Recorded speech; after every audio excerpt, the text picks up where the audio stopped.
Comment réconcilier sens et argent? Comment vous enrichir tout en finançant le monde de demain? Comment aligner vos finances avec vos projets de vie et vos valeurs? Ces questionnements, je les partage avec Aurore, la cofondatrice de Goodvest. Ah oui, qu'est-ce que c'est? Goodvest, c'est pour moi la solution d'investissement idéale pour réconcilier performance et impact positif. Quand j'ai commencé à m'intéresser à mes finances, j'avais personne autour de moi avec qui en parler. J'aurais aimé pouvoir bénéficier de conseils d'experts en la matière pour éviter tout un tas d'erreurs que j'ai fait avec mon argent. Alors quand Goodvest m'a dit qu'on pouvait appeler gratuitement un de leurs conseillers pour bénéficier de leur expertise sur notre propre situation financière, je me suis dit qu'il fallait que je vous en parle. Non seulement ça peut vous éviter de faire les mêmes erreurs que j'ai faites avec votre argent, mais en plus ça va vous permettre de préparer votre avenir tout en investissant en accord avec vos valeurs écologiques et sociales. Ah voilà, ça oui, ça c'est super. Si vous savez au fond de vous que vous devez vous occuper de vos finances, mais vous avez la flemme de vous y mettre, eh ben dites-vous qu'appeler un conseiller Goodvest, c'est un premier petit pas, une toute petite action que vous pouvez faire dès aujourd'hui, et je suis certaine que votre vous du futur vous en remerciera. Ah, merci pour moi. Et en ce moment, si vous dites au conseiller Goodvest que vous venez de la part des pépettes, il vous offrira une surprise. J'adore qu'on me fasse des surprises. Ça peut être des mois de frais de gestion offerts, un virement sur votre compte bancaire, oui oui, vous avez bien entendu, il vous envoie de l'argent, ou alors un cadeau mystère. Allez, je vous laisse passer à l'action et n'oubliez pas de demander votre surprise.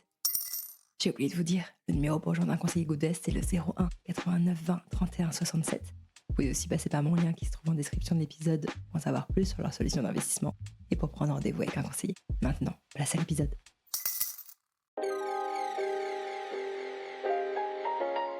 Ça, c'est mon or. Et mon or, c'est mon argent. Voilà. Les pépettes. N'ayez pas peur, madame, c'est de l'argent honnête. Et honnêtement gagné. Les pépettes.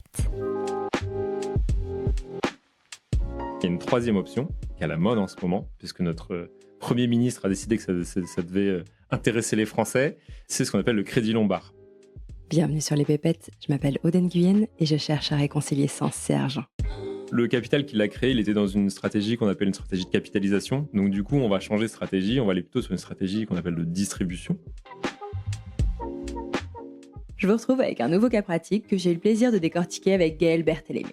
Gaël est le cofondateur de La Crèmerie, un cabinet de conseil en gestion de patrimoine spécialisé dans l'investissement responsable. Dans cet épisode, on s'est plongé dans la situation de Pascal. Pascal est un ingénieur en reconversion qui possède déjà un patrimoine conséquent et qui se demande comment structurer ses finances pour devenir libre financièrement. Autrement dit, comment ne plus dépendre des revenus du travail pour pouvoir consacrer tout son temps à des projets qui l'animent. Avec Gaël, on explore les différentes pistes qui s'offrent à Pascal. Quel changement de stratégie doit-il opérer? Que doit-il faire de ses assurances-vie et de son appartement? Quel est le montant du patrimoine qu'il doit atteindre pour générer suffisamment de revenus passifs? Quels sont les placements qui lui permettent d'allier performance financière et impact positif? Comment peut-il investir de manière responsable en bourse? A-t-il accès aux mêmes produits d'investissement selon s'il est accompagné ou non par un conseiller en gestion de patrimoine? Et enfin, pourra-t-il changer de stratégie en cours de route? Gaël nous livre la crème de la crème pour bâtir une stratégie d'investissement sur mesure en phase avec les projets de vie et les valeurs de Pascal. Très bonne écoute. Salut Gaël. Salut Aude, comment ça va? Ça va très bien, je suis de retour à Bordeaux. Trop contente d'être ici avec toi. Alors on se retrouve aujourd'hui pour résoudre ensemble un cas pratique que tu m'as proposé à partir d'un profil type que tu peux être amené à accompagner à travers La Crèmerie. Alors je rappelle que La Crèmerie, c'est le cabinet de conseil en investissement responsable que tu as cofondé avec Maël Caravaca. Alors on va essayer de comprendre ensemble comment on construit une stratégie d'investissement à partir d'un cas concret. Alors, pour pouvoir bâtir une stratégie d'investissement sur mesure, on a avant tout identifié 3 choses. Donc, c'est 3 choses que je vous invite également à identifier de votre côté si vous voulez définir votre propre stratégie d'investissement. Premièrement, on s'est demandé quelle est la situation de départ de cette personne, de la personne dont on va analyser la situation. Donc, c'est-à-dire quel est son patrimoine existant et quelle est sa capacité d'épargne mensuelle. Deuxièmement, quels sont ses projets et ses objectifs à court, moyen et long terme. Et troisièmement, quelles sont ses convictions, quelles sont ses valeurs, quelles sont ses croyances et quelles sont ses affinités. Alors, je te propose de nous partager la situation de la personne que tu as choisie.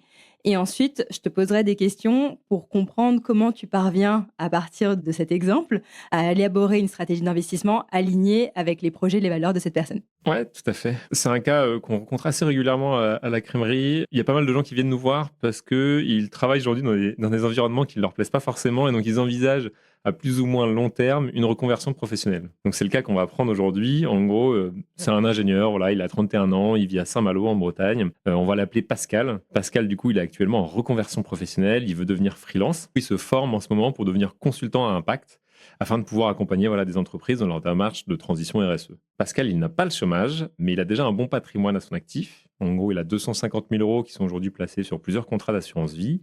Et il a également un appartement qu'il a mis en location meublée et sur lequel il n'a aucun crédit, le chanceux, puisqu'il a reçu cet appartement en héritage suite au décès de sa mère. En voyant la situation, je me suis dit, tiens, il y a quand même quelques points communs avec ton ancienne situation d'ingénieur. Est-ce que ce serait pas toi, Gaël? Alors non, j'ai pas d'appartement, j'ai pas 250 000 euros en assurance vie, mais pourquoi pas, ça serait un cas intéressant, mais ça pourrait. Mais l'ingénieur à 31 ans en reconversion, ouais, ça pourrait me ressembler. Ouais.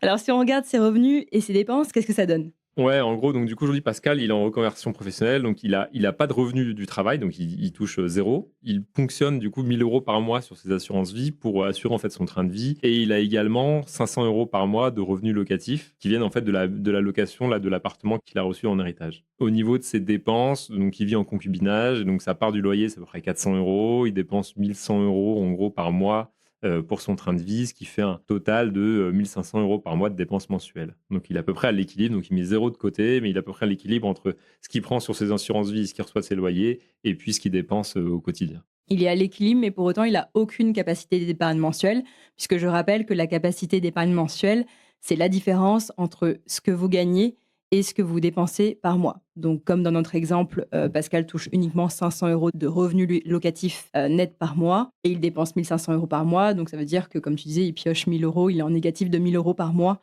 en termes de capacité d'épargne. Voilà, donc s'il continuait comme ça, au bout d'un certain moment, il serait à zéro, il n'aurait plus d'épargne de côté. Quoi. C'est pour ça qu'il commence à s'inquiéter. Et voilà, c'est pour ça qu'il vient nous voir. Il dit qu'il y a peut-être mieux à faire. Quels sont ses projets et ses objectifs à court, moyen et long terme? Dans ses projets à court terme, donc justement, il souhaite se former. Donc là, il s'est engagé dans une formation sur 6 mois pour devenir justement consultant là, en transition, enfin sur la partie RSE, accompagnement RSE des entreprises. Ça va l'occuper pendant 6 mois et puis après, il souhaiterait se garder 6 mois pour se lancer du coup sur cette nouvelle activité-là. Ça, c'est un peu l'horizon à court terme. L'idée étant de pouvoir générer un peu de revenus d'ici 1 an, quoi. À moyen terme, du coup, lui, ce qu'il aimerait quand même, moyen terme plutôt 3-5 ans, c'est se générer des revenus plutôt passifs, donc dissociés en fait de son travail pour justement pouvoir se consacrer soit à des associations, soit à d'autres engagements, mais en tout cas des activités qui aujourd'hui ne sont pas forcément rémunérées ou très faiblement rémunérées. Et donc pour pouvoir maintenir son niveau de vie et se consacrer à ce genre d'activité, il aimerait bien avoir un peu des revenus de son épargne, du capital qu'il a déjà réussi à constituer. Et idéalement, il aimerait atteindre cette fameuse liberté financière. Donc c'est-à-dire qu'il aimerait générer suffisamment de revenus passifs pour ne plus avoir besoin de travailler, en tout cas pour ne plus être sous la contrainte de travailler et pouvoir consacrer son temps à des causes, à des associations qui lui tiennent à cœur. C'est un peu sa philosophie de vie. Ouais, exactement. Mais du coup, ça, on va voir justement si c'est possible dans sa situation ou pas. Et à long terme, comme beaucoup aujourd'hui, on a dit, il est locataire aujourd'hui avec sa compagne de sa résidence principale. Et donc, l'objectif à long terme, c'est de pouvoir acheter, donc du coup, dans la région de Saint-Malo, sa résidence principale. Donc voilà, on va partir une maison un peu classique. Alors là, on a posé ses projets à court, moyen et long terme. Après, il y a une chose importante à faire avant de définir sa stratégie d'investissement, c'est de traduire ses projets en objectifs financiers. Donc, je te propose, Gaël, qu'on mette en face de chacun de ces projets un montant ou un objectif chiffré. Alors, par exemple, pour ces projets court terme, là, combien il a besoin de mettre de côté et d'épargner? Donc, si on se dit qu'il a 12 mois devant lui là, pour faire sa reconversion, donc les 6 premiers mois, en gros, il ne va rien gagner. Donc, il faut qu'il ait au moins des revenus de 1 500 euros par mois. Donc ça, sur toute l'année, sur les 12 mois. On prend cette hypothèse-là un peu. Donc là, pendant 1 an, il ne touche rien. Donc, il faut qu'il mette de côté 12 mois fois 1 500 euros. Ouais, c'est ça. Donc, 18 000 euros. En gros, il faut qu'il ait 18 000 euros pour assurer son train de vie. Et puis après, du coup, sa formation, elle est payante. On va dire qu'aujourd'hui, sa formation, elle coûte 20 000 euros. Et donc, il a besoin, de dépenser 20 000 euros pour pouvoir avoir une certification à la fin et pouvoir exercer sa nouvelle profession. Est-ce qu'il a besoin aussi de mettre de côté ce qu'on appelle une épargne de précaution? Alors oui, effectivement, toujours dans toutes les situations. Alors, il est assez peu à risque en tant que personne, vu qu'il est locataire, il a un peu d'immobilier avec du coup l'appartement qu'il met en location. Donc, c'est quand même intéressant d'avoir une épargne de précaution de 4 à 6 mois de charge. Donc, en gros, ça fait à peu près entre 6 et 9 000 euros. Pour toi, c'est 4 à 6 mois de charge. Je te pose cette question parce que je trouve que Il y a certains conseillers qui vont nous dire, bah non, c'est plutôt entre 3 et 6 mois de dépenses, d'autres qui vont dire plutôt 6 à 12 mois de revenus. Toi, 4 à 6 mois de charge, ça te semble... Ouais, en fait, c'est ce qu'on regarde, 4 à 6 mois de charge. Donc, dans les charges, on prend toutes les dépenses courantes de la vie, donc les courses, les loyers, les emprunts, les crédits s'il y en a, et on prend 4 à 6 mois, sachant que de toute façon, derrière, quand on va définir la stratégie, on va pas aller uniquement sur des placements qui sont bloqués, on va se garder une partie qui peut être aussi utilisée, une partie qui reste liquide. Ce qui fait qu'en fait, on a cette épargne de précaution si vraiment on a besoin en instantané d'avoir de l'argent. Et puis, on a d'autres épargnes qu'on peut mobiliser plus facilement s'il y a des travaux à faire. Les délais de paiement sont un peu plus larges. Donc, à moyen terme, combien il a besoin de générer en revenu passif pour soutenir son train de vie? Si on part sur l'hypothèse de ce qu'il a aujourd'hui, du coup, en gros, il lui faut à peu près 1 500 € par mois. Donc, on a dit qu'à 100 € de loyer, 1 100 € à peu près de dépenses. Donc, il faut qu'il arrive à générer 1 500 € par mois. En revenu passif. En revenu passif. Donc, Ça faire en serait sorte que l'idéal. ces revenus générés par son capital remplacent complètement ses revenus du travail pour atteindre cette fameuse liberté financière. Exactement. Après, faut se rappeler qu'à ce moment-là, il a assez peu de marge quand même. Donc, bon, on va voir si ça passe ou pas. Ensuite, donc projet long terme, on a dit acheter sa résidence principale avec sa compagne, donc à horizon 8-10 ans. Quel est le montant qu'il a besoin d'atteindre pour, dans 8-10 ans, acheter sa résidence principale, selon toi? Ouais, voilà, en se projetant un peu. Alors, on peut se projeter large, mais la région de Saint-Malo, c'est pas la ville la moins chère d'un point de vue immobilier. Donc, en gros, on peut, s'il veut acheter une maison, je pense qu'il en aura bien avec un petit jardin, voilà, le truc un peu sympa. Allez, on peut partir sur un projet immobilier à peu près 800 000 €. Et donc, en gros, il faudrait qu'il ait 10 à 20% d'apport, voire même plus. Ça dépendra de sa situation, justement, si lui, il arrive. En gros, s'ils sont que un à pouvoir emprunter, parce que lui, il vit que de ses revenus du capital, même il faudra que ça soit plus, mais on peut partir déjà sur 20%, mettons, d'apport. Donc, ça ferait en gros 160 000 €. Donc, si on prend sa part à lui, la moitié, 80 000 €, quoi. Au moins 80 000, 80 à 100 000 € d'apport d'ici 8-10 ans. Donc, je me le note, entre 80 et 100 000 € d'apport d'ici 8 à 10 ans. T'es prêt à relever le challenge de lui créer Prêt. une stratégie d'investissement qui permet d'atteindre ces montants? Donc, si je récapitule, là, en fait, on a attribué à chacun des projets de Pascal un horizon de temps et un montant. Donc, c'est un exercice que je vous recommande de faire également de votre côté pour pouvoir donner du sens à cette démarche d'investissement. Et ça va vous permettre de connaître la direction que vous souhaitez donner à vos pépettes.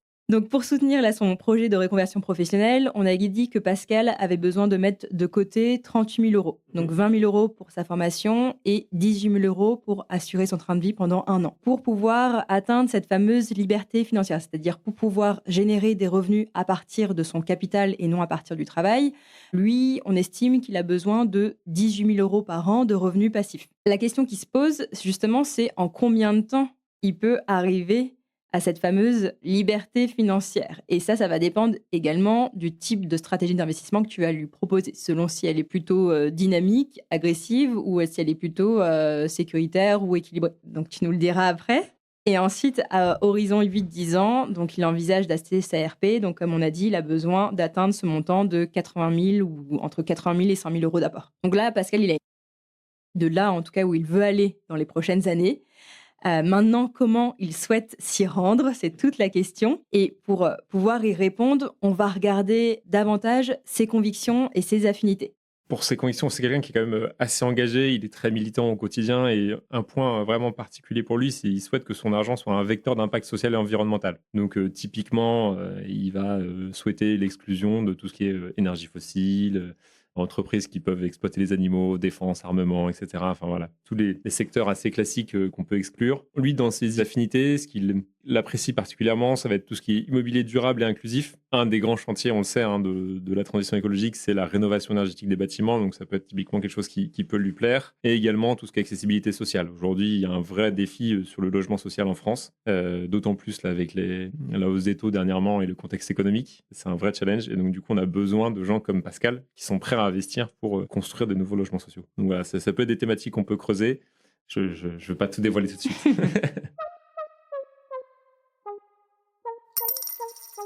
Alors, à partir de ces différents éléments, déjà, de ces différentes hypothèses qu'on a identifiées ensemble, comment toi, est-ce que tu t'y prendrais pour commencer à élaborer cette stratégie d'investissement qui répond à ses objectifs et à ses valeurs? Moi, la première question que je me pose, c'est par où est-ce qu'on commence? Est-ce qu'on part de sa situation financière actuelle, de ses projets ou alors de ses convictions? Comment tu t'y prends? Ouais, des trois. Je dirais même, il nous manque un élément, c'est un peu son profil de risque aussi. On n'en a pas parlé. En gros, c'est est-ce que Pascal, il est prêt à risquer son capital pour obtenir des rendements plus élevés. Plus on est prêt à prendre du risque, plus on a un potentiel de rendement qui est élevé. Et donc, en fonction des personnes, il y en a qui détestent prendre du risque, qui veulent absolument pas prendre de risque, qui vont être sur les placements les plus sécurisés possibles, et d'autres qui, au contraire, sont prêts à prendre beaucoup de risques pour potentiellement avoir des rendements très élevés, mais aussi du coup un risque de perte très élevé. Là, pour le coup, on va dire que Pascal, c'est plutôt une personne moyenne. Il est prêt à prendre du risque, mais pas sur toute son épargne. Il veut quand même en garder une partie de manière sécurisée parce qu'on ne sait jamais de quoi demain est fait. Donc voilà, un profil vraiment équilibré, classique. Voilà. Donc 50% d'actifs risqués, 50% d'actifs sécurisés à peu près. Donc, autre élément à rajouter, effectivement, son profil de risque. Donc, en prenant en compte sa situation financière actuelle, ses projets, ses convictions et maintenant son profil de risque, Ouais. Qu'est-ce qu'il pourrait mettre en place pour préserver son capital de départ et éviter de grignoter, là, comme il le fait, l'argent qu'il a de côté? Aujourd'hui, en fait, le capital qu'il a créé, il était dans une stratégie qu'on appelle une stratégie de capitalisation. Donc, c'est-à-dire, justement, on vient mettre de l'argent comme ça dans une enveloppe, typiquement comme il l'a fait dans les assurances-vie. Et les intérêts, du coup, font grandir ce capital-là au sein de l'enveloppe. Là, aujourd'hui, en fait, il a basculé de stratégie. Lui, ce qu'il souhaite aujourd'hui, c'est percevoir des revenus de son capital parce qu'il ne gagne plus d'argent de son travail. Donc, du coup, on va changer de stratégie. On va aller plutôt sur une stratégie qu'on appelle de distribution. On va placer son argent de manière à ce que ça lui rapporte, de manière mensuelle, trimestrielle ou annuelle. Mais en tout cas, voilà, qu'on puisse couvrir en fait ces dépenses-là de 18 000 € par an. C'est ce qu'il a besoin pour vivre. Alors, du coup, pour le faire, il y a plusieurs techniques. Une manière un peu brutale, entre guillemets, ou en tout cas très directe, ça serait justement en fait de revendre ses assurances-vie, donc de liquider ses assurances-vie, récupérer tout le capital qu'il a et de les réinvestir dans autre chose. Si on veut une stratégie de distribution, la plupart des produits qu'il propose, c'est lié à de l'immobilier. Ça se conçoit assez bien, c'est-à-dire qu'on achète un bien immobilier qui derrière nous rapporte des loyers comme il l'a déjà avec son appartement en gestion locative. Donc, toi, tu lui conseillerais de garder son appartement actuel qui est mis en location et de liquider ses assurances-vie pour les placer en ayant une stratégie, donc tu dis une stratégie de distribution. Ça peut être une solution. En fait, pourquoi? Parce qu'aujourd'hui, du coup, son appartement, ça lui rapporte déjà 500 €, ça lui suffit pas pour vivre. Il a besoin de revenus encore complémentaires. Donc, en gros, il lui manque à peu près 1 000 € par mois. Et donc, on pourrait dire, on réalloue ce capital-là dans autre chose qui nous fait de la distribution, qui nous rapporte des revenus tous les mois pour aller jusqu'à ces 1 000 € de revenus en plus qu'on cherche. Et pourquoi il pourrait pas faire la même chose en gardant son argent sur ses assurances-vie? Parce qu'il pourrait se dire, chaque mois, je tire, donc j'ai besoin de 1 000 € par mois, donc je retire 12 000 € par an de mes assurances-vie. Il faudrait regarder si justement sur ses contrats d'assurance-vie actuels, il arrive à prendre suffisamment de risques pour générer du coup un rendement qui lui permet de retirer en plus son argent de l'assurance-vie chaque année comme ça. En fait, ça dépend un peu de la situation de chacun. La fiscalité dans l'assurance-vie est un peu particulière. Je ne vais pas forcément rentrer dans le détail maintenant, mais du coup, en fonction de sa situation, ça pourrait être soit intéressant de rester en assurance-vie et de retirer comme il le fait, juste en fait décréter la plus-value annuelle et du coup de se servir de cette plus-value pour financer son train de vie, soit au contraire de tout liquider pour aller sur d'autres placements dans une stratégie de distribution. Tu peux nous rappeler quel est le montant qu'on peut retirer chaque année de son assurance-vie quand on est en couple? En couple, ça dépend. Là, il est en concubinage. Donc, Ah du oui, coup, c'est vrai. il ne rentre pas dans cette situation-là. Mais en gros, c'est 4 600 € de plus-value sur lequel on a bénéficié d'un abattement fiscal chaque année quand on a une personne seule et donc 9 200 € quand on est un couple. Et du coup, on peut retirer plus que ça. Là, on parle juste de plus-value. Voilà, c'est la ça. 4 600 €, c'est uniquement sur la plus-value. Donc, Ok, mettons donc il qu'on pourrait retire retirer. 14 000 €. S'il y a Ouais. 4 000 € de plus-value, en fait, on peut retirer sans imposition 14 000 €. Voilà. Et donc, ce qui, typiquement, lui, dans sa situation, lui permettrait de couvrir en fait son train de vie. Ça peut être une situation. Mais il faut s'assurer qu'en fait, au sein de ces enveloppes d'assurance-vie, il génère suffisamment de rendement pour que chaque année, en fait, ces 14 000 € soient reconstitués, si on veut. Sinon, son capital diminue d'année en année. Donc toi, ton travail, c'est d'aller voir si ça, c'est possible, cette solution dont tu nous parles Ouais. est possible, ou alors tu dis, de toute façon, c'est quand même plus smart de tout liquider et d'aller l'investir ailleurs. Moi, je suis même pour une troisième option. Mais du coup, c'est pour ça que je disais la méthode straightforward, pratique, de tout retirer pour placer ailleurs, c'est une solution. On peut aussi regarder effectivement, du coup, au sein de l'assurance vie, si on arrive à générer suffisamment de rendement avec les contraintes qui existent au sein des contrats. Ou autrement, il y a une troisième option qui est à la mode en ce moment, puisque notre Premier ministre a décidé que ça devait intéresser les Français. C'est ce qu'on appelle le crédit lombard. Donc en gros, le crédit lombard, c'est vous mettez une assurance vie typiquement en garantie et la banque vous prête un montant plus ou moins équivalent à ce que vous avez mis en garantie. L'idée étant qu'au bout de 10, 15, 20 ans, vous remboursiez le montant que vous avez emprunté. Donc c'est un peu différent du crédit immobilier auquel on est habitué. En fait, ça permet de mettre en gage une partie du capital qu'on a déjà constitué contre des liquidités qu'on va pouvoir utiliser pour un projet. Généralement, c'est quand même des projets immobiliers, parce que la banque aime bien avoir des garanties. On peut pas, c'est pas pour aller au casino et tout claquer. Mais en tout cas, vous gagez comme ça votre assurance vie. Donc, l'assurance vie, elle vous appartient plus. Elle est, entre guillemets, il y a une hypothèque, si vous voulez, comme ça se fait beaucoup aux États-Unis, une hypothèque sur votre assurance vie. Et puis, à vous de vous débrouiller pour rembourser dans 15 ans, 20 ans, le capital que vous avez emprunté. Parce qu'on rembourse à terme, ouais, exactement, in fine.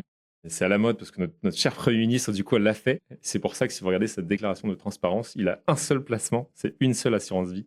Et c'est parce qu'il a fait un crédit Lombard. J'ai vu que Gabriel Attal avait mis en place cette solution d'investissement, mais les critiques qu'on pouvait lui faire, c'est qu'aujourd'hui, les taux étant très élevés, c'était pas si intéressant que ça. Ouais, il y a plein de raisons pour lesquelles ça peut être intéressant ou pas, mais dans la situation là de Pascal, pour le coup, c'est très intéressant parce que Pascal, il n'a pas de revenus du travail, donc en fait, il peut pas emprunter. Théoriquement, à la banque, le banquier, il lui adresse même pas la parole.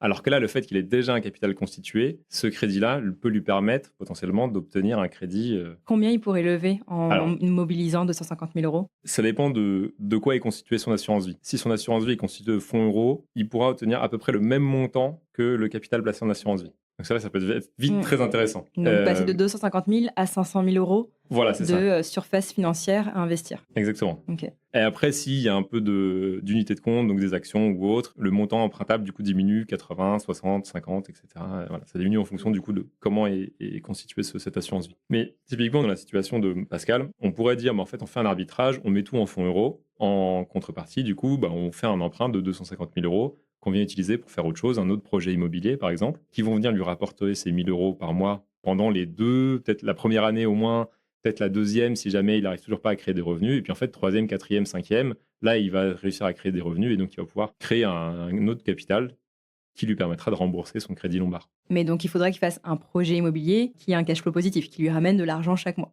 Exactement. C'est là tout le, c'est là tout le sujet. C'est là où il y a des solutions, typiquement, on va en parler après, mais notamment en SCPI, qui permettent comme ça de générer des rendements assez facilement. Concrètement, là, il pourrait mobiliser 250 000 euros sur des fonds euros en assurance vie, lever auprès de la banque 250 000 euros grâce au crédit Lombard et placer cet argent en SCPI. Ouais, ça peut être un montage comme ça. Mais ces 250 000 euros placés en SCPI lui permettraient d'avoir un cash flow positif ou il ferait juste rembourser son crédit parce qu'il a quand même des charges liées à son crédit. Parce que comme tu me disais que c'est un emprunt in fine, ce sera juste à la fin. Alors ça dépend des banques, ça dépend des manières et de qui on est et de quelle relation on a avec son banquier. Mais en gros, effectivement, généralement, il y a un peu des intérêts à payer sur du coup tous les mois, toutes les années sur le montant qu'on a emprunté. Et par contre, le remboursement du capital se fait uniquement à la fin. Donc chaque mois ou chaque trimestre ou chaque année, on rembourse les intérêts de l'emprunt. Ouais. Et c'est seulement au bout de X années, voilà, 15, 20 peut-être. 15-20 ans, qu'on rembourse le capital. Ouais, exactement. La mensualité est relativement faible par rapport à un crédit classique. C'est-à-dire un crédit classique, on va rembourser intérêt et capital, et les mensualités sont plus élevées. Donc là, effectivement, on pourrait avoir, donc du coup, si on prend, je sais pas, 250 000 euros en SCPI à 5%, ça fait à peu près un revenu de 12 500 euros par an, et donc auquel il faut réduire les intérêts. Alors là, du coup, je ne sais pas faire les calculs de tête avec les intérêts, mais on doit être pas très loin des 10 000 euros annuels qui nous manquent par rapport à ce qu'on cherchait pour Pascal. Donc tu nous disais qu'il y avait plusieurs stratégies d'investissement par rapport à son profil. Celle que tu aimerais privilégier, c'est celle-ci. Ouais, je me dis que ça peut être une très bonne situation pour Pascal en tout cas. Au vu de son profil, de ses besoins et de son épargne déjà constituée, ça peut être une bonne solution. Effectivement, je pense que c'est assez smart financièrement parce que moi, il y a une règle que j'ai retenue depuis que j'ai entamé mon éducation financière, c'est celle de faire et de conserver de l'immobilier à crédit uniquement. Et donc, comme tu disais, là, il ne peut pas faire d'emprunt bancaire classique pour investir donc, dans l'immobilier, que ce soit dans l'immobilier physique ou dans l'immobilier papier avec les SCPI.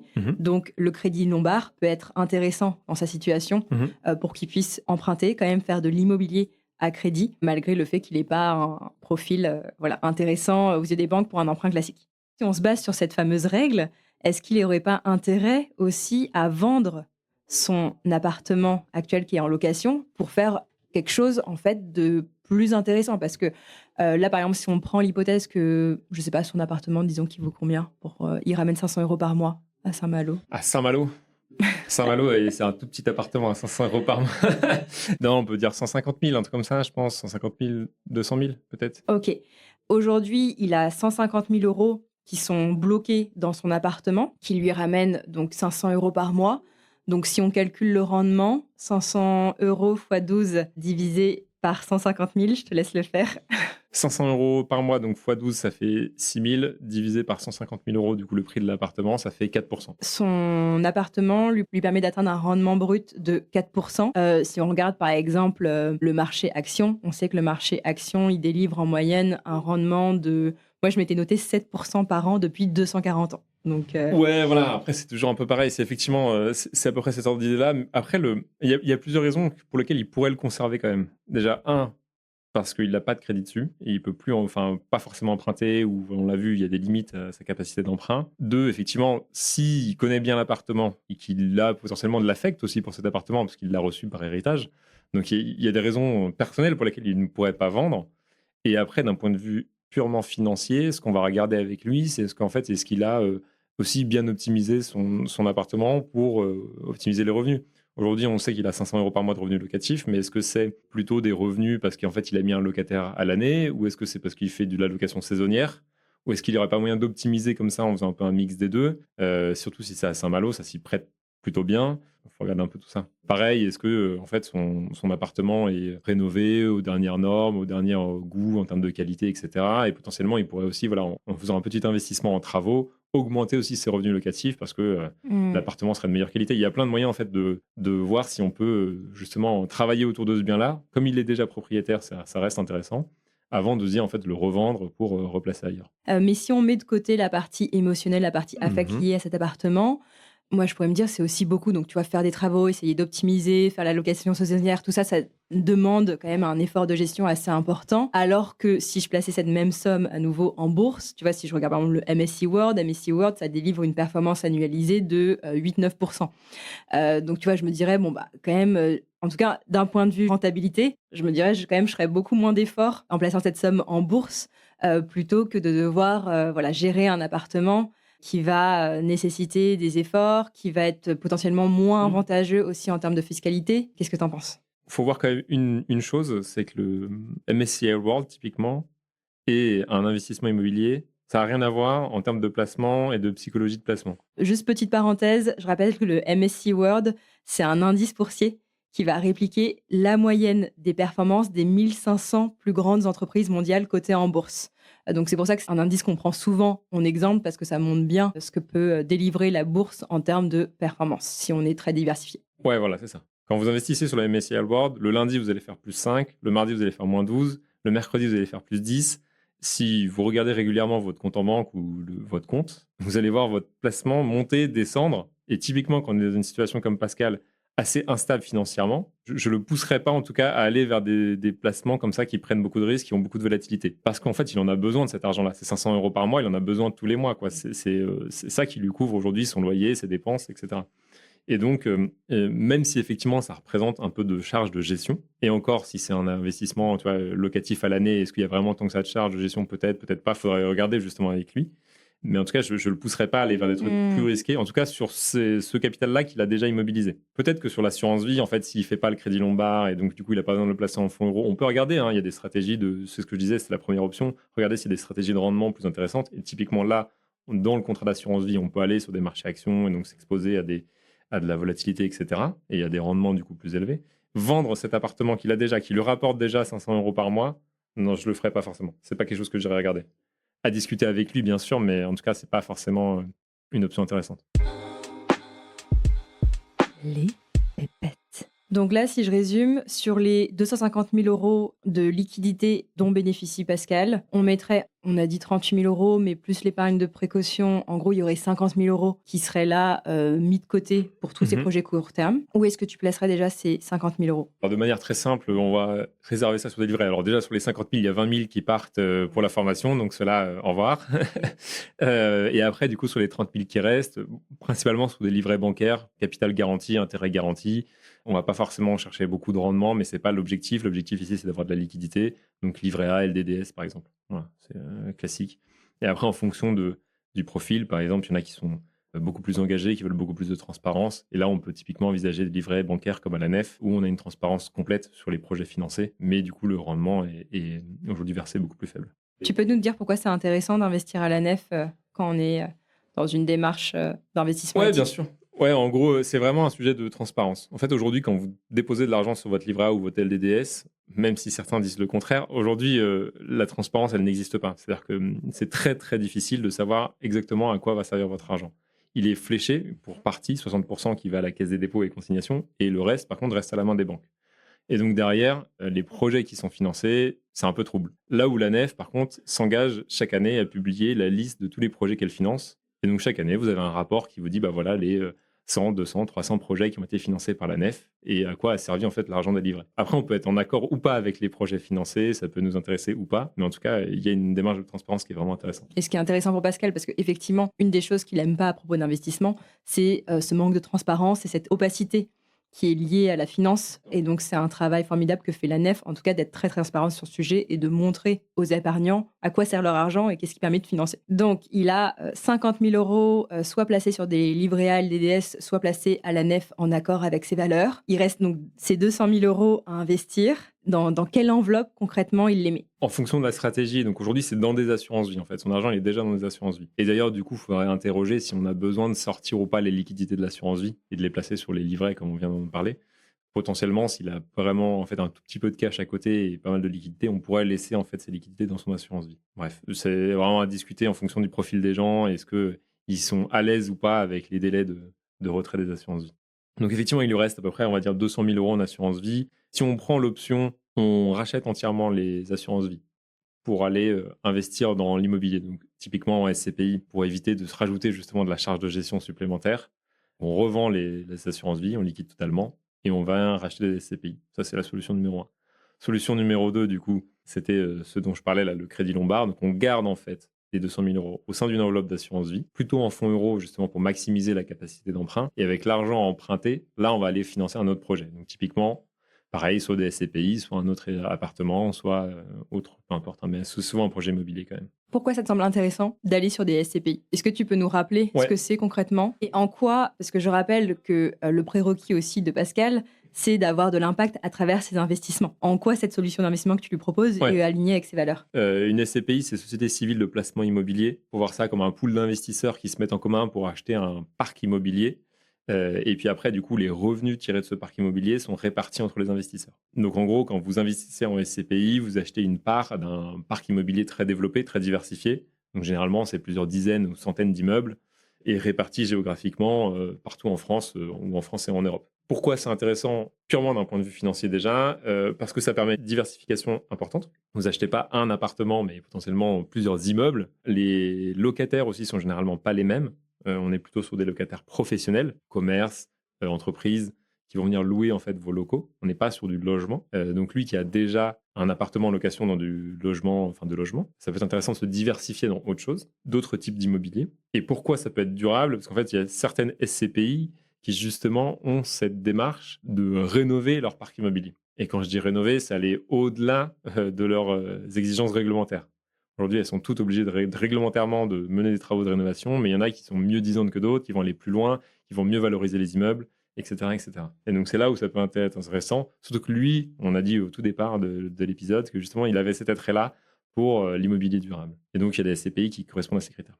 Est-ce que tu pourrais nous donner des noms de SCPI qui répondent à ces critères? Elles ont toutes chacune leur spécificité, mais deux qui sont aujourd'hui très connues sont Hirokozen et Remake Live. Elles sont connues parce qu'en fait aujourd'hui elles génèrent justement un rendement très élevé. Conféré notre dernier épisode où on parlait qu'il y a des investisseurs qui venaient sur des SCPI, enfin sur des placements durables uniquement par opportunisme. Voilà, donc ces deux-là en font partie. Et puis une troisième qui est aussi connue mais qui est sur un secteur bien différent, qui est justement une SCPI qui travaille sur le logement, qui s'appelle Kianeos Pierre. Et donc, eux, leur stratégie d'investissement, c'est acheter des immeubles, les rénover et les mettre en location. Typiquement, comme pourrait le faire Pascal, mais à son échelle.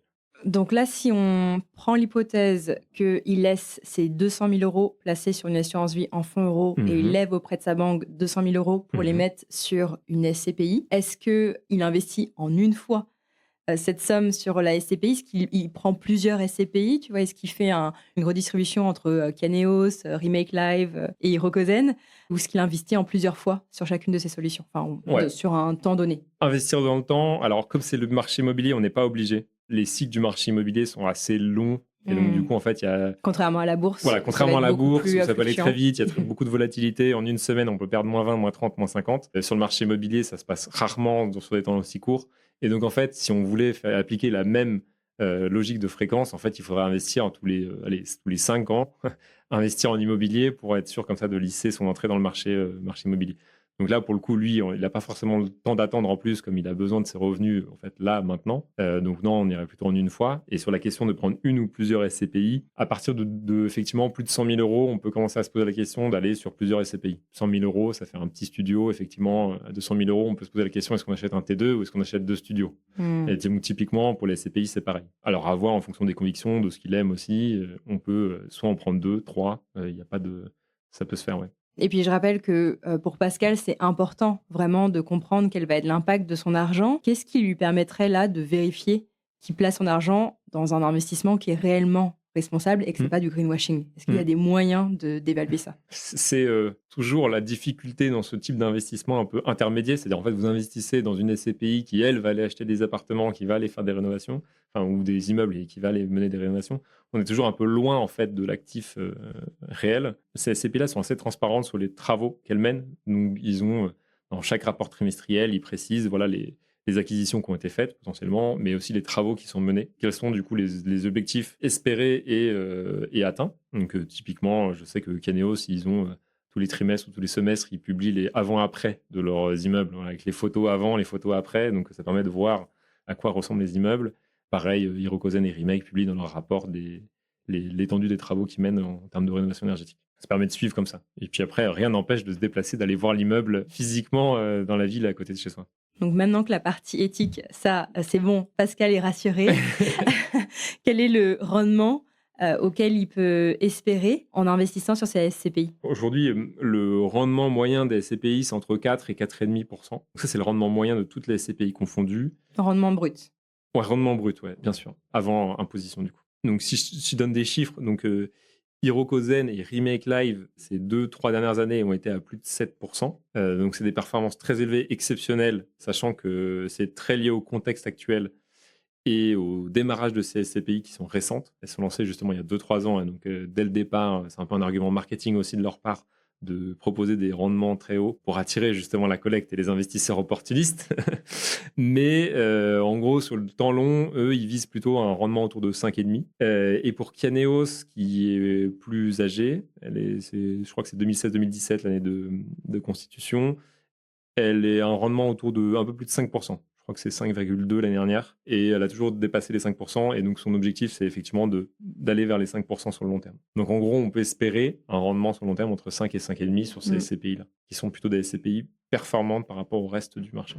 Donc là, Pascal, il a 200 000 euros placés sur des fonds euros et 200 000 euros placés en SCPI qui lui rapportent entre 5 et 5,5% par an. Concrètement, je te vois sortir ta calculette. Si tu fais ces calculs, combien il génère de revenus par an avec ces deux placements? Si on prend du coup 200 000 à 5% par an, ça fait à peu près 10 000 euros par an. On compte les fonds euros ou pas? Non, pas forcément, parce qu'en fait, on va laisser ces fonds-là un peu travailler sur l'assurance vie. Ça va lui permettre de justement recréer un peu de capital pour rembourser son prêt in fine. Donc non, on va les laisser sur l'assurance vie. On est à 10 000 euros, tu vois. Ouais. Alors, il faudra voir après au niveau de l'imposition s'il a d'autres revenus, etc. Mais s'il n'a pas d'autres revenus, on va être tout juste à ce qu'il a besoin pour vivre, quoi. Ok, oui, 10 000. Donc, on disait qu'il avait plutôt besoin de 12 000 plus les 500 euros par mois générés par son appartement. Ouais. On est un peu en dessous. Il n'a pas encore atteint complètement l'indépendance financière. Qu'est-ce qu'il pourrait mettre en place pour parvenir à générer ces 18 000 euros de revenus annuels de manière complètement passive? Alors, effectivement, c'est déjà pas mal passif. C'est-à-dire que d'un côté, il a son assurance vie en fonds euros où il n'a rien à faire. Ça, c'est fait. Sur la SCPI, en termes de gestion, on est quand même proche de zéro. Oui, mais là, on génère 10 000 euros par an. Mais là, tu n'as pas déduit aussi les intérêts qu'on doit d'emprunt liés au crédit Lombard. Ouais. Mais c'est là où, en fait, si on part sur cette hypothèse-là, je pense qu'on n'y arrivera pas aux 18 000 euros. 18 000 euros par an, ça va être trop ambitieux. Bon, Pascal me dit qu'il est déçu dans l'oreillette. Pascal est déçu, effectivement. Mais après, voilà, c'est aussi la réalité des investissements. On ne peut pas toujours répondre aux attentes. Quelle est la taille du patrimoine qui devrait constituer pour atteindre l'indépendance financière? Il faudrait qu'il ait entre 360 et un peu plus de 400 000 euros placer à 5% justement pour pouvoir du coup toucher ces 18 000 euros-là. Donc faire x2 sur ces investissements SCPI. Ouais, voilà, c'est ça. Donc là, concrètement, si Pascal voulait atteindre la liberté financière, il faudrait que grâce à ses revenus du travail, il puisse presque doubler la somme investie sur ses SCPI, donc faire x 1,5 sur la somme investie sur ses SCPI pour atteindre donc, cette fameuse liberté financière qui lui permettrait vraiment de dédier tout son temps à des projets associatifs. Ouais, exactement. On est déjà quand même pas mal. C'est-à-dire que là, il aurait après 15 000 euros de revenus, donc avant imposition, mais 15 000 euros de revenus annuels et auxquels il faudrait retirer du coup les intérêts d'emprunt. Mettons, allez, 2 ou 3 000 euros par an. Donc il a 12 000 euros de revenus annuels pour un objectif de 18 000, ce qui est quand même déjà pas mal. Ça veut dire que s'il gagne 5 000 euros par an avec ses revenus du travail net, du coup, il est pas très loin. Bon. Il y a quand même une belle situation, c'est Pascal. Exactement. Parce qu'en gros, il a du coup 6 000 euros de revenus de son loyer, de son appartement, 10 000 euros de revenus de ses SCPI, sur lesquels il doit un peu d'intérêt. Mais en gros, il est entre 12 et 13 000 euros de revenus annuels, ce qui n'est pas très loin de son objectif du coup de 18 000 euros. Alors, il a 6 000 plus 10 000, 16 000. Et ensuite, tu déduis sur lesquels on enlève un peu des intérêts, un peu d'imposition. Les intérêts du crédit Lombard et sa fiscalité. Et là, on arrive plutôt à 12 000, environ 12 000 euros de revenus annuels. Ouais. Donc, il lui manquerait 5-6 000 euros pour atteindre son indépendance financière. Ouais, 5-6 000 euros par an, voilà, en tant que consultant, c'est pas non plus inatteignable. Et sachant qu'on n'a pas regardé s'il pouvait optimiser la location de son appartement actuel. S'il passait par exemple de location longue durée à location saisonnière, peut-être que là, il intégrerait largement le montant nécessaire pour être, entre guillemets, libre financièrement. Ouais, voilà, ou même s'il a investi un peu dedans pour faire des travaux, augmenter les loyers, etc. Enfin, voilà, il y a plusieurs manières d'y arriver. Ouais, tout à fait. Ensuite, Pascal, il a un autre projet long terme à 8-10 ans qui est de réunir entre 80 et 100 000 euros d'apport pour acheter la maison de ses rêves à Saint-Malo. Ouais, exactement. Qu'est-ce qu'il peut mettre en place pour atteindre ce projet long terme? C'est une vraie question à réfléchir avec lui sur en fait comment il voit sa trajectoire professionnelle. C'est-à-dire, effectivement, il a un peu des intérêts qui sont divergents. C'est-à-dire, s'il veut d'un côté juste vivre de son capital et ne plus avoir de revenus, on va pouvoir trouver un équilibre assez rapidement. On a vu qu'on n'était pas très loin. On va pouvoir trouver un équilibre. Maintenant, il ne faut pas oublier que ce crédit Lombard là qu'il a contracté, dans 15 ans, 20 ans, il va falloir le rembourser. Donc, il va falloir bien que aujourd'hui, peut-être, soit revendre ses parts de SCPI pour justement rembourser son crédit Lombard. Et donc, à ce moment-là, il n'aura plus les revenus associés à ce projet-là. Dans 15-20 ans, il a juste besoin de rembourser les 200 000 euros qu'il a empruntés. Donc, il pourrait juste, en fait, virer les 200 000 euros qui sont en fonds euros pour rembourser. Ça, c'est une solution. S'il fait cette solution, il a entre guillemets, il a que du patrimoine immobilier, ce qui n'est pas forcément du coup un patrimoine très équilibré. C'est ça que je voulais dire. Et il n'y a pas forcément non plus la même liquidité sur les SCPI que sur une assurance vie, etc. Donc, d'un point de vue, on va dire, purement patrimonial, il aurait plutôt intérêt à liquider ses SCPI pour les revendre et du coup solder son crédit Lombard. Mais du coup, à ce moment-là, il lui reste un capital de 200 000 euros. Donc, soit il veut le garder pour faire autre chose, soit ça peut servir justement pour faire son apport immobilier, ou alors pendant les 10-15 ans là, de la durée de son crédit Lombard, en fait, il va continuer à avoir une activité rémunérée qui lui permet en fait de se créer une nouvelle poche de capitalisation dans laquelle il va venir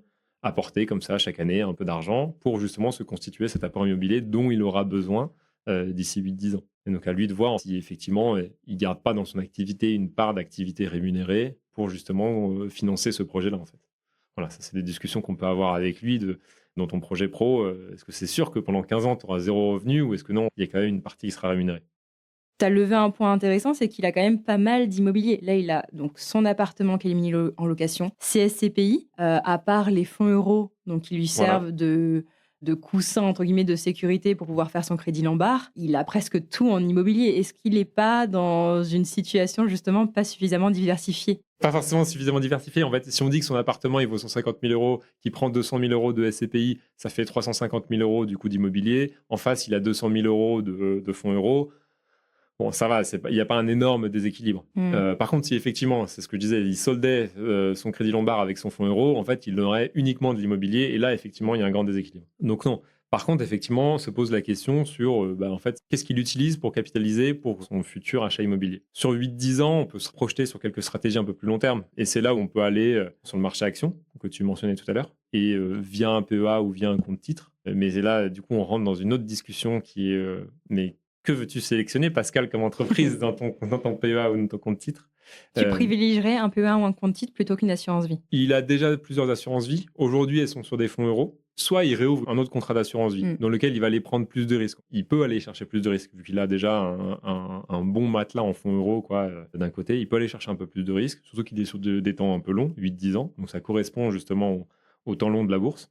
Et donc là, à lui de voir en fait quelle est l'enveloppe qui va lui permettre d'investir selon ses convictions. Ça peut être une assurance vie, ça peut être un PEA, ça peut être un compte titre. En fonction du degré d'intensité de conviction qu'il veut mettre, je dirais soit sur l'une ou l'autre des poches. Et qu'est-ce que tu mettrais dans ces poches? Plutôt des actions. À voir du coup si c'est des fonds responsables ou une sélection directement de titres vifs, donc d'entreprises en direct pour constituer un portefeuille durable. Typiquement, le grand problème aujourd'hui, tu vois, j'en parlais encore il n'y a pas longtemps avec des copains, le grand problème d'un investisseur qui a un peu des convictions, c'est que on ne peut pas encore répliquer facilement les stratégies qui se font en bourse. Typiquement, le MSCI World, aujourd'hui, il est constitué de plein d'entreprises dont beaucoup ne sont pas considérées spécialement responsables, durables, etc. Mais c'est pour ça qu'il y a le MSCI World SRI. Voilà, mais La même version quand responsable du la MSCI version World. responsable. Mais même quand on regarde cette version responsable, on retrouve des entreprises où on n'est pas forcément aligné dedans. Tu vois, genre, je sais que dans le SRI, il y a Coca-Cola. Coca-Cola, bon, on peut dire que oui, Coca-Cola, c'est bien. D'autres considèrent que non, c'est le premier pollueur de plastique du monde. Et donc, du coup, ils veulent pas l'avoir en portefeuille. Du coup, ça crée des difficultés. C'est qu'il y a assez peu de fonds entièrement responsables. Disponible en PEA, c'est encore plus difficile. Et disponible dans son PEA via son distributeur de PEA qui peut être sa banque ou un courtier, là, il y a encore moins d'options possibles. Comment tu contournes ça, toi? Je ne le contourne pas aujourd'hui, c'est un vrai problème. C'est un vrai challenge.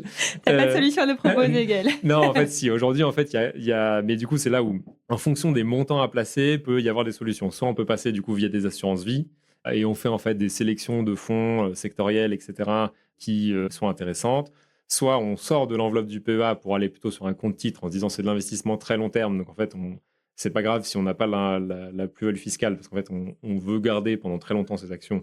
Et donc là, il y a d'autres solutions qui peuvent être mises en place. Ce que tu veux dire, c'est que le compte titre, effectivement, est une poche qui est moins intéressante d'un point de vue fiscal. Exactement. Qui offre moins d'avantages, mais on a plutôt intérêt à y aller pour sélectionner des titres qui sont plus responsables. Le PEA a un avantage fiscal, mais nous impose une contrainte en termes de fonds et d'entreprises qu'on peut sélectionner, là où le compte titre n'a aucun avantage fiscal, mais n'a aucune contrainte sur ce qu'on peut sélectionner à l'intérieur. Et donc, du coup, pour faire une sélection responsable, c'est plus facile.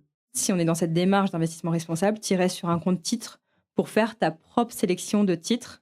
Ouais. Et pour te reconstituer, en fait, pour te créer un peu ton propre panier qui serait 100% responsable. Ouais, exactement. Et tout l'enjeu, c'est d'arriver à créer ce panier donc, qui est 100% responsable, mais qui, quand même, est performant. Exactement. Parce que l'un des enjeux, quand même, de Pascal, c'est de préserver son capital, voire même de le faire fructifier, tout en étant en accord avec ses valeurs. Ouais, là, c'est le beau challenge. Alors, à titre personnel, je ne le résous pas moi-même. C'est là où, avec la crèmerie, on a des partenaires qui font ce travail-là pour nous. Mais du coup, oui, ça se fait. Tu me dis que vous avez des partenaires. Est-ce que ça veut dire que les solutions auxquelles on a accès, si on est son propre conseiller, sont différentes des solutions que vous pourriez, vous nous proposer à travers la crèmerie? La vraie différence entre les gens qu'on va accompagner à la crèmerie et quelqu'un qui veut se faire soi-même, c'est plus le montant à placer. En fait, il y a aujourd'hui beaucoup de placements qui sont intéressants d'un point de vue durabilité, responsabilité, mais qui ne sont pas accessibles pour des personnes qui ont un faible patrimoine.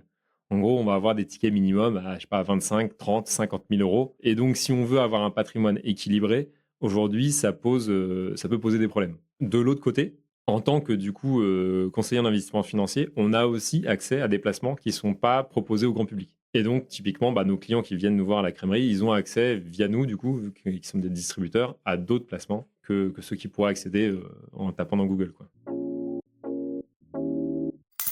Une question que se pose Pascal, c'est comment on peut mettre de la souplesse dans justement cette stratégie d'investissement qui est construite sur une dizaine d'années.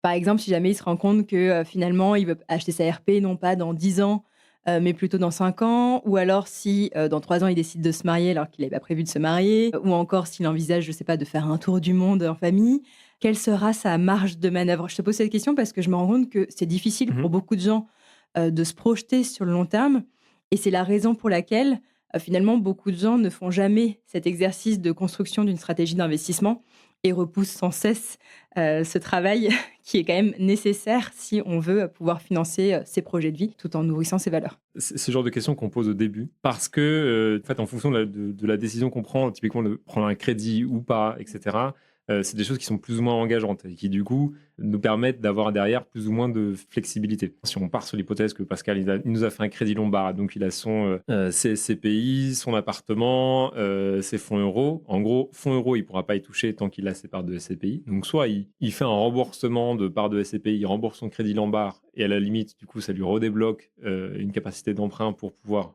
acheter sa résidence principale. Ça, c'est une option 1. Mais du coup, il perd ses revenus mensuels. Faire un choix entre est-ce que j'ai des revenus mensuels ou est-ce qu'en fait, je peux acheter ma résidence principale, ou alors, une autre option, potentiellement, ça sera à un moment de faire un arbitrage, c'est de dire, en fait, est-ce que typiquement, ton appartement que tu avais, qui te génère des revenus locatifs, en fait, est-ce qu'on ne le revendrait pas pour te proposer un apport pour ton achat de résidence principale? Ça peut être ça. Alors, on n'est pas dans sa situation sur des trucs très simples à manier, parce qu'en fait, il s'est mis des contraintes au fur et à mesure avec son crédit Lombard. Mais si, dès le départ, on nous précise bien que oui, ok, je dis 10 ans ma résidence principale, mais peut-être que ça sera dans 5, là, on partirait pas sur les mêmes stratégies. Parce que l'horizon de temps de la résidence principale est beaucoup plus proche. Et donc, typiquement, on n'irait pas sur le marché action, mais on n'irait pas non plus forcément sur un crédit Lombard, ou en tout cas pas sur les mêmes montants. C'est pour ça, si jamais vous avez des discussions avec un conseiller, il faut surtout pas hésiter à être assez franc sur ses envies, ses projets, parce que nous, c'est pas mal de choses qu'on prend en compte. En tout cas, on pose les questions régulièrement, mais si vous nous le dites pas, on essaie de pas prendre des décisions qui vont à l'encontre des clients, ça c'est sûr. Et justement, là, il envisage donc d'acheter sa RP dans une dizaine d'années, de rester locataire pour le moment. Est-ce que selon toi, c'est une bonne idée? Est-ce que c'est smart financièrement de rester locataire et d'investir cet argent autrement que dans l'achat d'une résidence principale dès maintenant? Et est-ce que pour prendre cette décision, il doit prendre aussi en compte le contexte économique? Sur l'achat de la résidence principale, il y a 1000 écoles. Quand on est locataire, le loyer, c'est de l'argent qui est entre guillemets perdu. C'est-à-dire, contrairement à quand vous êtes propriétaire, vous avez fait un emprunt, quand vous remboursez votre emprunt, il y a une partie qui est capitalisée. Quand vous êtes locataire, vous dépensez de l'argent que vous ne reverrez jamais. D'un point de vue financier, effectivement, ça peut être une perte. Maintenant, il y a aussi la proposition de l'opportunité. C'est-à-dire qu'en fait, aujourd'hui, notre cher Pascal, il n'a pas forcément l'opportunité d'acheter parce qu'il n'a pas de revenus salariés ou du travail. Son seul moyen d'acheter, ça pourrait être, pareil comme on l'a fait pour acheter des SCPI, mais un crédit Lombard pour acheter sa résidence principale. Et du coup, en fait, ça lui enlève une partie de son loyer, donc 400 € de loyer. Bon. On a vu qu'on arrivait à générer un peu plus de revenus que ça, donc du coup, c'est pas forcément intéressant. Et après, pareil, il y a d'autres questions qui se posent. C'est en fait, est-ce que là, il est à Saint-Malo, mais en fait, est-ce que pour son entreprise, il va pas déménager? Est-ce qu'en fait, il est stable à Saint-Malo? Ils n'ont pas encore des enfants? Est-ce qu'ils veulent élever leurs enfants là? Enfin, il y a plein de questions sur la stabilité qui fait que est-ce que c'est une bonne situation ou pas d'acheter? Il y a, je pense, autant d'arguments perso que d'arguments financiers et au même niveau de valeur. Je n'irais pas forcément lui dire non, il faut absolument acheter sa résidence principale, etc.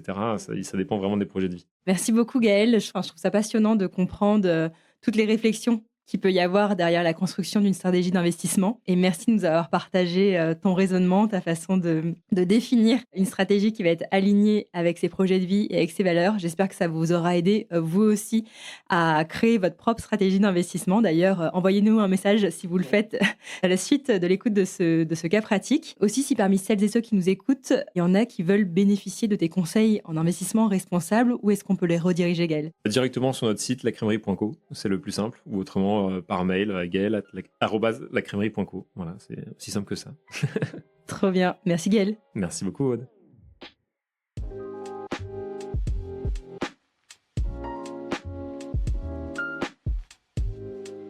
Alors, pour clore ce cas pratique, je vous propose de récapituler la stratégie d'investissement proposée par Gaël pour notre cher Pascal. Donc, en résumé, pour son projet de reconversion, Pascal va retirer 50 000 € de ses assurances vie. Ça va lui permettre de financer sa formation, d'assurer son train de vie pendant 1 an et de mettre de côté une épargne de précaution qu'il va pouvoir placer sur des livrets. Ensuite, pour remplacer ses revenus de travail par des revenus passifs et donc atteindre cette fameuse liberté financière, là, Gaël lui recommande de faire un crédit Lombard, c'est-à-dire de mettre en gage les 200 000 € qui lui restent sur ses assurances vie et de les placer en fonds euros pour pouvoir emprunter 200 000 € supplémentaires. En plaçant ces 200 000 € supplémentaires sur des SCPI responsables, Pascal pourra générer chaque année 10 000 € de revenus passifs. Si on ajoute à ces revenus les loyers qu'il perçoit déjà de son appartement qui est en location, ça signifie que Pascal atteindra 16 000 € de revenus annuels en faisant uniquement travailler son patrimoine. Sur ces 16 000 € de revenus annuels, on estime qu'il faudra déduire environ 4 000 € par an d'imposition et d'intérêts d'emprunt liés à son crédit Lombard. Et il lui restera donc dans sa poche 12 000 € par an. Et donc pour pouvoir couvrir ses dépenses annuelles qu'il estime à environ 18 000 € par an, Pascal devra générer seulement 6 000 € de revenus complémentaires via son travail. Enfin, pour l'achat de sa future maison, Pascal pourra placer 500 € par mois sur des actions via une assurance vie, un PEA ou un compte titre. Alors comment je suis arrivée à 500 € par mois ? Pour ça, j'ai utilisé la calculatrice de l'Autorité des marchés financiers que je vous ai mise en description de l'épisode. J'ai indiqué sur cette calculatrice que je voulais arriver à un capital final de 80 000 € dans 10 ans, ce qui correspond à l'apport dont aura besoin Pascal pour s'offrir la maison de ses rêves. Et j'ai aussi indiqué dans le simulateur un rendement annuel moyen de 7%. Alors pourquoi 7% ? Parce que 7%, ça correspond à la performance annuelle lycée moyenne que délivre historiquement le marché action depuis 240 ans. Et donc c'est comme ça que je suis arrivée à ce résultat de 500 € par mois, soit 6 000 € par an, à investir pendant 10 ans pour pouvoir concrétiser l'achat de sa résidence principale.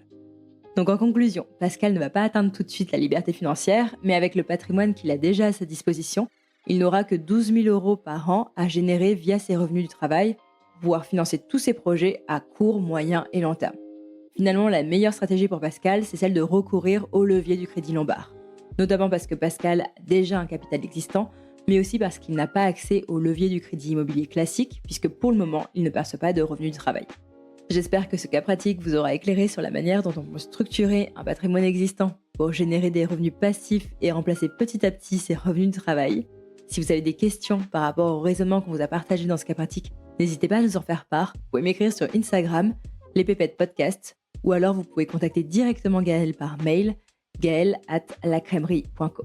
On se retrouve mardi dans 2 semaines avec un nouvel épisode, et d'ici là, je vous souhaite de remettre du sens dans vos finances.